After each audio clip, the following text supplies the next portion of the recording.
Next day morning আমরা বেরোবো এখান থেকে। ভাবলাম একটু হোটেলের যে জানালা থেকে ভিউটা আছে সেটা একটু শেয়ার করি, ছিল মোটামুটি। আর এখন আমরা বেরোবো এখান থেকে। আম, জায়গাটার নাম মনে পড়ছে না, সিকিম, তারপরে ওখান থেকে আরেকটা জায়গায়, তারপরে ওখান থেকে 0 পয়েন্ট, যাই হোক নামটা আমার মনে পড়ছে না। সকাল হোটেল থেকে এখানে আমাদের চা দিয়ে দিয়েছিল, আর চা নিয়ে এসেছিল আমার হাজবেন্ড। তারপরে দিয়েছিল লুচি আর তরকারি। এটা আমরা খেলাম। খাওয়ার পরে আমাদের হোটেল থেকে মাত্র 4 জন আমরা একটা গাড়িতে গেলাম। তারপরে ওখানে একটা স্ট্যান্ড আছে, ওখান থেকে টোটাল একটা গাড়িতে 10 জন করে আমরা বেরিয়ে পড়েছি। আর সবার প্রথমে যে ওয়াটারফলটা সেটা এটা এখানে দাঁড়িয়েছিল। আর এখান থেকে যাই হোক, জলের বোতল কিনেছিলাম। 20 টাকা প্রাইস লেখা আছে, বাট সেটা দাম নিয়েছে 50 টাকা। এতটাই দাম বেশি খাবারের।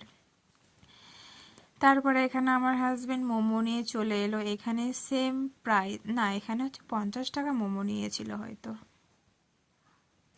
সঠিক মনে পড়ছে না। তো আমি আমার হাজবেন্ড মোমো খেলাম, খেয়ে রওনা দিলাম। জাস্ট ভিউগুলা মানে নিজের চোখে দেখা আর মোবাইলে দেখার থেকে অনেক পার্থক্য, বললাম তো।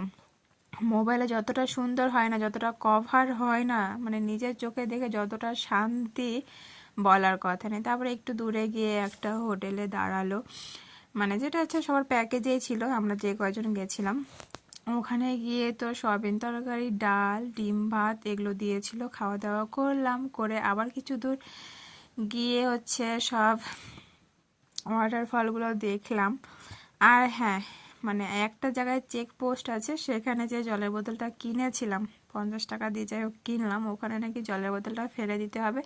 ওই সব বোতল ওখানে চলে না, ওখান থেকে আবার অন্য বোতল কিনতে হবে আমাদেরকে।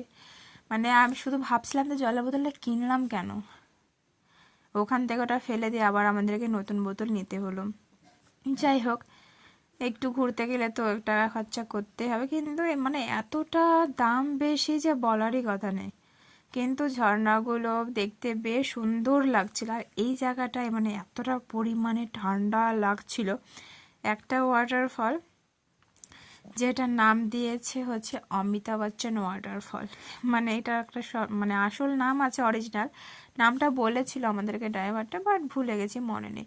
তো ঝর্ণার পাশে এই যে জায়গাটা ছিল, এখানে আমার হাজব্যান্ড একটু ঘুরতে এসছে, জঙ্গলে দেখতে কি আছে। আমি ভাবছিলাম এই যে পাহাড় কেটে কেটে সব রাস্তাগুলো বানিয়েছে, মানে কতটা না